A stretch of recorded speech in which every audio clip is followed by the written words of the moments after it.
Good morning, students. Now we will start our today's class in the subject of political science. And as you know, it is a revision period. In previous class, we revised our 2 chapters in world politics. Now we are moved from our another chapters, which is US hegemony in world politics. In previous chapter, we look about there are Cold War era, and after that US disintegration. Now in this chapter, we looked at how the world politics influenced when the one pole is completely disintegrated, means the USSR completely disintegrated, and there are only one superpower, which is America, and the America influenced the world politics. पूरा America विश्व की व्यवस्था को influence करता है, कैसे cultural domination, military domination, economic domination America फैलाता है विश्व में। ये आज हम लोग एक क्विक रिवाइज करेंगे, चैप्टर को हम लोगों ने पढ़ लिया है। तो स्टूडेंट्स, आपको अंद्रेई, जाबू, आयशा, इनकी स्टोरी आपको पता होगी, और ये भी पता होगा कि कैसे ये तीनों बच्चे अमेरिकन प्रोडक्ट्स के से इन्फ्लुएंस हो करके अपने अपने घरों में विद्रोह करते हैं। आपको मेरे क्लास के लेक्चर्स भी याद होंगे कि मैंने इससे हट करके भी आपको एक बिल्कुल लोकल एग्जाम्पल दिया था, जैसे कि आप भी ऐसे बहुत सारे अमेरिकन प्रोडक्ट्स से इन्फ्लुएंस होते हैं। वो अमेरिकन प्रोडक्ट्स है पेप्सी, कोक, चाहे वो आपका कुरकुरे हो, चाहे वो आपका बर्गर, पिज़्ज़ा हो, ये सारी की सारी चीज़ें अमेरिकन वर्ल्ड पॉलिटिक्स का हिस्सा रही हैं। आपको अगर करंट अपडेट्स दे तो अभी भी हमारे यहाँ इंटरनल पॉलिटिक्स जो चल रही है उसमें चाइनीज़ ऐप को बैन कर दिया गया है।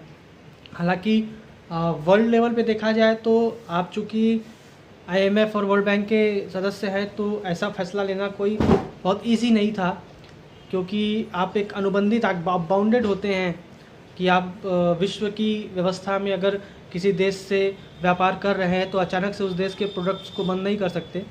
फिर भी भारत ने बहुत सारे, करीब 59 चाइनीज़ ऐप को बंद किया है। तो इसके पीछे का कारण यही था कि हम उनके इकोनॉमिक डोमिनेशन को तोड़ना चाहते थे। भारत ने सिक्योरिटी थ्रेट का तो हवाला दिया है, लेकिन इसके पीछे बहुत बड़ा रीज़न ये भी था कि हम उनके इकोनॉमिक डोमिनेशन को तोड़ना चाहते थे, क्योंकि ये सारे जो वर्चुअल ऐप्स हैं, इनके माध्यम से बहुत सारा देश का रेवेन्यू मूव कर रहा था चाइना, जिससे चाइना बहुत पैसा कमा रहा था।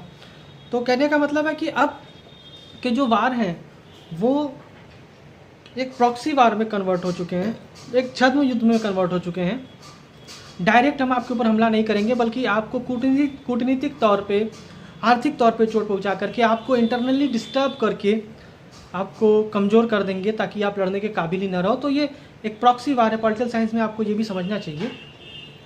तो मैं इसलिए ये बातें कह रहा हूँ कि इसके प्रीवियसली इस पूरे वार का जो इन्वेंशन है वो अमेरिका ने किया था 1991 में, जब USSR डिसइंटीग्रेट हो गया। तो उसके थिंक टैंकर्स जो थे, उन्होंने ये सोचा कि कैसे अब वर्ल्ड को हम डोमिनेट करें। तो मिलिट्री डोमिनेशन सदा के लिए तो नहीं रह सकता कोई एक देश।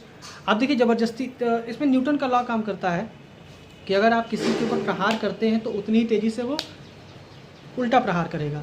तो जाहिर सी बात है कि अगर आप मिलिट्री डोमिनेट करते हैं किसी को, तो कभी न कभी वो बाउंस बैक करेगा।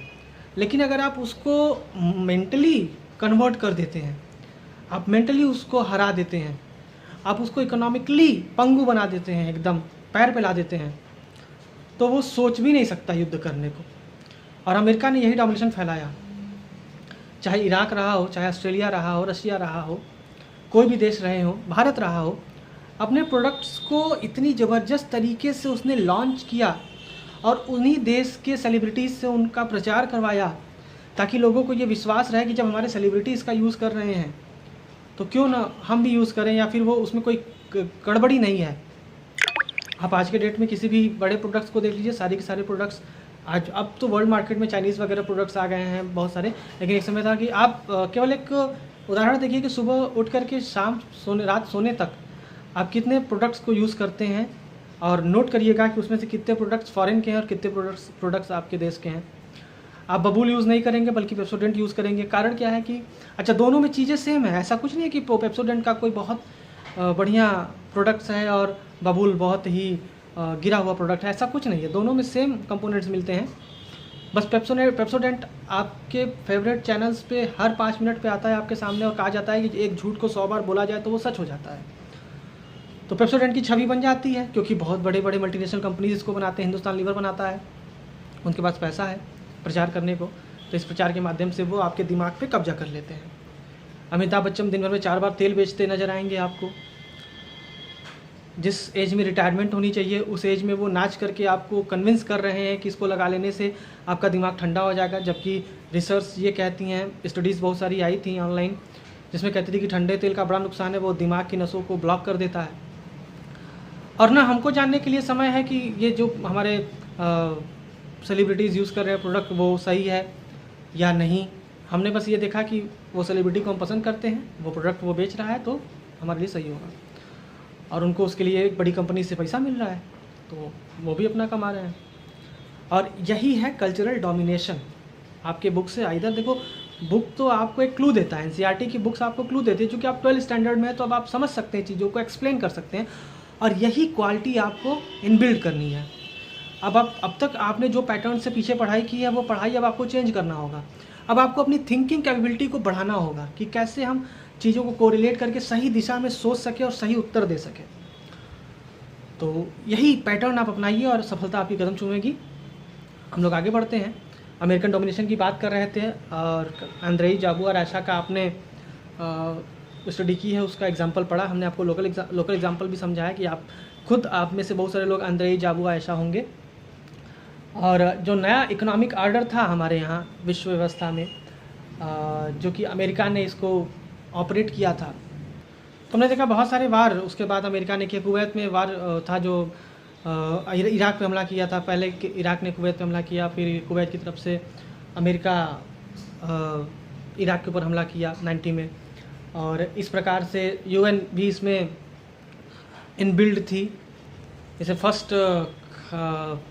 क्या कहते हैं, गल्फ वार कहा गया, प्रथम खाड़ी युद्ध कहा गया। 34 देश इसमें पार्टिसिपेट किए। यूएन भी इसको शीत युद्ध यानी कोल्ड वार जब चला था, यूएन हर मुद्दे पर शांत रहता था, लेकिन यूएन भी इस हमले को अपनी अनुमति दे दी। तो देखिए कैसे एक छोटे से देश इराक के ऊपर हमला करने को पूरा विश्व आतुर हो गया। और उस समय जॉर्ज बुश सीनियर थे और उन्होंने इसे कहा कि यह एक नई विश्व व्यवस्था है, it is new social order, sorry new order of world politics कहा गया, नई वैश्विक व्यवस्था है ये। तो आप इसको समझिए कि कैसे ये वैश्विक व्यवस्था अमेरिका ने डेवलप्ड की, इकोनॉमिक बेस बना करके। उसके बाद इंस्टीट्यूशंस को बनाया, उस इंस्टीट्यूशंस में अपने आदमी को बैठाया, सबका समर्थन लिया। समर्थन लेने के लिए उसने बहुत सारी पॉलिटिक्स की, उनको इकोनॉमिकली अपने ऊपर डिपेंड करवाया, और फिर जो चाहा वो किया। तो इस प्रकार से ऑपरेशन डेजर्ट स्टॉर्म हुआ। ये एक पहला वार था जो कि कोल्ड वार को ख़त्म होने के बाद सामने आया। ये वार अपने आप में बड़ा ही स्मार्ट वार कहा गया, कंप्यूटर वार कहा गया। नए नए तकनीक देखे गए इस वार में। अमेरिका अपने घर दूर बैठ कर के तमाम मिसाइल्स और स्मार्ट बमों के माध्यम से पूरे इराक को तहस नहस कर दिया। और विश्व ने अमेरिका की शक्ति को देखा कि किस प्रकार अमेरिका टेक्निकली बहुत ग्रो अप कर गया। और ये माना गया कि वर्तमान मतलब उस समय के समय में अमेरिका को चुनौती देने लायक कोई नहीं था। हॉट वार था। फिर क्लिंटन का दौर आता है। क्लिंटन सॉफ्टली चीज़ों को ऑपरेट करना शुरू करते हैं। वो डायरेक्ट वार में इनबिल्ड नहीं होते, बल्कि डेमोक्रेसी, क्लाइमेट चेंज जैसे सॉफ्ट इशूज़ को लेकर के देशों को प्रेशर करना शुरू करते हैं। हालांकि उस समय नैरोबी वगैरह केन्या में भी थोड़ा सा उन्होंने हॉट वार यानी कि डायरेक्ट बम्स वगैरह का इस्तेमाल करवाया। उसके बाद 9/11 का इंसिडेंस होता है, जिसमें अमेरिका के प्रचंड रूप को पूरा विश्व देखता है कि किस प्रकार से अमेरिका के वर्ल्ड ट्रेड सेंटर को गिरा देने के कारण अमेरिका पूरे के पूरे आतंक, मतलब वो ये सीधे कहता था कि हम जो हमारे साथ नहीं वो हमारा दुश्मन, यानी कि पूरे विश्व में जिसको वो आतंकवादी कह दिया वो आतंकवादी माना जाएगा। विश्व में कोई ऐसा व्यवस्था नहीं था, कोई ऐसी शक्ति नहीं थी जो अमेरिका की बात को डिनाई कर सके। ये अमेरिका के सुपर पावर का सुपर पावर मेसी का एक्सट्रीम कंडीशंस था। फिर दूसरा इराक वार होता है। ऐसे बमों इराक सद्दाम हुसैन के ऊपर आरोप लगाए जाते हैं कि वो जैविकीय बम बना रहे हैं, बायोलॉजिकल वेपन्स बना रहे हैं, और इस चीज़ को आधार बना करके इराक के ऊपर हमला कर दिया जाता है। यानी कि ये जो दौर था 1990 से लेकर के 2005 और 10 तक का दौर, या अभी तक हम कह सकते हैं अमेरिका के टोटल डोमिनेशन का दौर था। न्यू वर्ल्ड ऑर्डर डेवलप्ड हो चुकी थी। अमेरिका को चुनौती देने वाला कोई नहीं था वैश्विक व्यवस्था में। तो इस प्रकार अमेरिका अपनी हेजेमनी को ऑपरेट करता है और विश्व में कोई दूसरा कल्चरल बिहाफ पे, मिलिट्री बिहाफ पे डोमिनेट करता है, और विश्व में कोई दूसरा ऐसा ग्रुप, कोई ऐसा ताकत नहीं था जो कि अमेरिका के इस शक्ति को चुनौती दे सके। उसके बाद हमारा जो दूसरा चैप्टर है वो है अल्टरनेटिव सेंटर्स ऑफ पावर, जिसमें अमेरिका के बाद जो कुछ शक्तियों का विकास हुआ उसके बारे में हम चर्चा करेंगे। जैसे इसमें है सबसे पहला यूरोपियन यूनियन को आप जानते हैं, यूएसएसआर से डिसइंटीग्रेट होने के बाद जो ईस्ट यूरोपियन कंट्रीज़ थी वो भी यूरोपियन यूनियन में सम्मिलित हो गई। और यूरोपियन यूनियन के 2 ऐसे देश हैं जिनके पास न्यूक्लियर वेपन्स हैं, फ्रांस और ब्रिटेन। यूएनएससी में इनके पास वीटो पावर है, ये यूनाइटेड नेशन सिक्योरिटी काउंसिल के परमानेंट मेंबर्स रहे हैं अभी भी। टोटल 5 मेंबर होते हैं अमेरिका, जिसमें 5 मेंबर में अमेरिका, फ्रांस, ब्रिटेन, रशिया और चाइना, जिसमें आप देख सकते हो कि 2 हो गए एशिया से, 2 हो गए यूरोप से और 1 अमेरिकन कॉन्टिनेंट से। ये 5 परमानेंट मेंबर्स हैं, अमेरिका, फ्रांस, ब्रिटेन, रशिया और China, United nation security council के मेंबर्स हैं। तो आप देखिए जो अल्टरनेटिव सेंटर्स पावर है उनकी भी इकोनॉमिक एक्टिविटी बहुत मजबूत रही है, यूरोपियन यूनियन की इकोनॉमिक एक्टिविटीज़ बहुत मजबूत रही हैं। ये यूरोप का स्ट्रक्चर देखोगे तो बहुत सारी कंट्रीज़ हैं, और देखो तो बहुत छोटे छोटे देश हैं, लेकिन एक समय के बाद इनको ये होता है कि हम लोग अगर इंटीग्रेट हो जाए, एक हो जाए तो एक शक्ति बन सकते हैं। तो फिर ये अपना एक यूनिफिकेशन बनाते हैं, एक होते हैं और इकोनॉमिकली ये लीड करने लगते हैं, विश्व के व्यापार को भी प्रभावित करने लगते हैं। हालांकि अमेरिका से इनका कोई बहुत ज़्यादा झगड़ा वगैरह नहीं रहता है, लेकिन अमेरिका हालांकि इनको सपोर्ट भी करता है, फिर भी अपना एक अस्तित्व होने के लिए ये एक होते हैं। ब्रसल्स वगैरह में इनका संसद बनाया जाता है, इनके यहाँ झंडा बनता है और ये वर्ल्ड पॉलिटिक्स को इन्फ्लुएंस करना शुरू करते हैं। 1945 के बाद ये सारी चीज़ें शुरू होती हैं।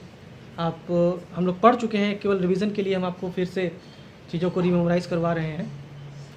और यूरोपियन यूनियन के अलावा आसियान कंट्रीज़ जो कि साउथ ईस्ट एशियन कंट्रीज़ हैं, इनकी बात करते हैं। ये आप देखिए बहुत मिलिट्री पावर की वजह से नहीं बल्कि कल्चरल डोमिनेशन ना हो पाए, कल्चरल कॉन्फ्लिक्ट ना हो पाए, रीजनल हेल्प बने और रीजनल रिफॉर्म्स आएँ, तो इसलिए जो साउथ ईस्ट एशियन कंट्रीज़ थी, आप इसमें देख सकते हैं कि ये कौन कौन से देश थे। तो इसमें Indonesia, Malaysia, Philippines, Singapore, Thailand, ये सारे साउथ ईस्ट एशियन कंट्रीज़ थे। और इनका ट्रांसपोर्टेशन चूँकि ये सब के सब ओशियनिक रूट के कंट्रीज़ थे, तो विश्व व्यापार में इनको ये बहुत बड़ा बेनिफिट मिलता है कि ये यहाँ से ईज़िली अपने ट्रेड को बढ़ावा दे सकते हैं, वर्ल्ड ट्रेड में हेल्प कर सकते हैं। और आज के डेट में ये बहुत ज़बरदस्त संगठन माना जाता है, इन्फ्लुएंस करता है विश्व को। और आसियान के बाद फिर हम द राइज़ ऑफ चाइना को देखते हैं। चीनी अर्थव्यवस्था आप देखोगे, इसमें चीन का जो उत्थान या कह सकते हैं कि उदय रहा है, 78 के बाद जो रिफॉर्म्स है और 82 के बाद जो उसने प्राइवेटाइजेशन का मॉडल लॉन्च किया, उसके बाद चीन ज़बरदस्त तरीके से चीन का उदय हुआ और बहुत साइलेंटली उदय हुआ, बहुत वो किसी से विवाद में नहीं पड़ता था। और 82 के बाद जब उन्होंने प्राइवेटाइजेशन का कॉन्सेप्ट अपने यहाँ लाया, लिबरलाइजेशन, प्राइवेटाइजेशन, तो ग्लोबलाइजेशन को लेकर के वो पूरी की पूरी, मैं हमेशा कहता रहा हूँ कि चीन जो है वो एक प्रकार से इकोनॉमिकली कैपिटलिस्ट है लेकिन पॉलिटिकली कम्युनिस्ट कंट्री है। उसने अपने सेपरेट एरियाज़ को स्पेशल इकोनॉमिक जोन में कन्वर्ट किया, वहाँ पे बिजनेस और टैक्स बैरियर्स को ख़त्म किया, बिजनेस को बढ़ावा दिया। और आज के डेट में चीन जो है वर्ल्ड मैन्युफैक्चरिंग हब बन चुका था। कोरोना संकट के बाद चीन का बहुत ज़बरदस्त विरोध हुआ, बहुत सारी कंपनीज़ वहाँ से चली गई। कारण ये था कि चीन के यहाँ श्रम सस्ता था, रिसोर्सेज सस्ते थे और ट्रांसपोर्टेशन इंफ्रास्ट्रक्चर पे उसने बहुत ज़्यादा खर्च किया, अपने इंफ्रास्ट्रक्चर को बहुत अच्छा बनाया, जिसकी वजह से बिज़नेस आसान हो पाया। और आप जानते हैं, मैंने पहले ही कहा कि जो इकोनॉमिकली डेवलप्ड हो सकता है वही पॉलिटिकली भी डेवलप्ड हो सकता है और मिलिट्रीली डेवलप्ड हो सकता है। तो इकोनॉमिकली विकास के साथ साथ चीन का आर्थिक विकास भी हुआ और एक वो मिलिट्री सैन्य शक्ति बन पाया। और जो भारत के साथ उसके रिलेशन रहे हैं, तो स्टार्ट में तो हमारा रिलेशन के साथ बहुत कॉन्फ्लिक्चुअल रहा है। और आज के डेट में देखो तो आज भी हमारे यहाँ चीन से गलवान वैली को लेकर के इश्यूज़ हो रहे हैं। और चीन की हमेशा विस्तारवादी नीति रही है। आप अगर ओरिजिनल चीन को देखोगे तो वो बहुत छोटा, 49 के बाद जब उनके यहाँ कम्युनिस्ट रेवोल्यूशन हुआ तो उन्होंने ईस्ट तुर्कमेनिस्तान पे कब्जा किया, जिसका नाम दिया शिंगजियांग प्रांत उनका है। उसके बाद तिब्बत को पूरा हड़प लिया और उसके बाद आप देखो मंगोलिया के बहुत सारे पार्ट को हड़प करके अब चीन का विस्तारवादी यानी कि वो ज़बरदस्त स्प्रेड करने वाली उसकी नीति रही है, साम्राज्यवादी नीति रही है, विस्तारवादी नीति रही है। तो 49 के बाद जब भारत के साथ 60 के एराज में युद्ध हुआ तो उसने भारत के बहुत सारी ज़मीनों को हड़प लिया। आज भी वो विस्तारवादी नीति को लेकर के चल रहा है। तो आज हमारे साथ चीन के साथ रिलेशन बहुत ख़राब हो चुके हैं। हालांकि स्टार्ट में भी हमारे साथ उनके रिलेशन ख़राब थे, जब हमने दलाई लामा को अपने यहाँ पनाह दिया था, अपने यहाँ रखा था, जो कि दलाई लामा तिब्बत के धर्मगुरु थे। उसी के इश्यूज़ को लेकर के चाइना ने हमारे ऊपर हमला किया था और फिर वो वापस चला गया एक तरफा युद्ध विराम घोषित करके। और उसके बाद फिर राजीव गांधी इस पूरी लड़ाई के बाद एक प्रधानमंत्री बनते हुए चीन का दौरा किया और वहाँ से चीन से हमारा रिलेशन संभलना शुरू हुआ। बीच में फिर मोदी जी के कार्यकाल में बहुत सारे रिलेशन हमारे सुधरे, लेकिन जब कोरोना इश्यूज़ हुआ और वर्ल्ड के दबाव में आने लगा तो दुनिया के ध्यान को बटाने के लिए वो एक तरीके से भारत के साथ युद्ध करने का प्रयास करना शुरू कर दिया और गलवान वैली और अक्साई चीन जगहों पे आकर के उसने कब्जा करने का प्रयास किया। तो इस प्रकार से भारत रिलेशन चीन के साथ कभी अच्छे, कभी नरम, कभी गर्म ऐसा रहा है। तो ये आज के हमारे 2 चैप्टर के क्विक रिविजन्स रहे हैं। आई होप आपको रिमेमोराइज हो गया होगा। बाकी का स्टडी हम लोग अब कल के चैप्टर में करते हैं, इंडिया वाले पॉलिटिकल बुक में। तब तक के लिए थैंक्स।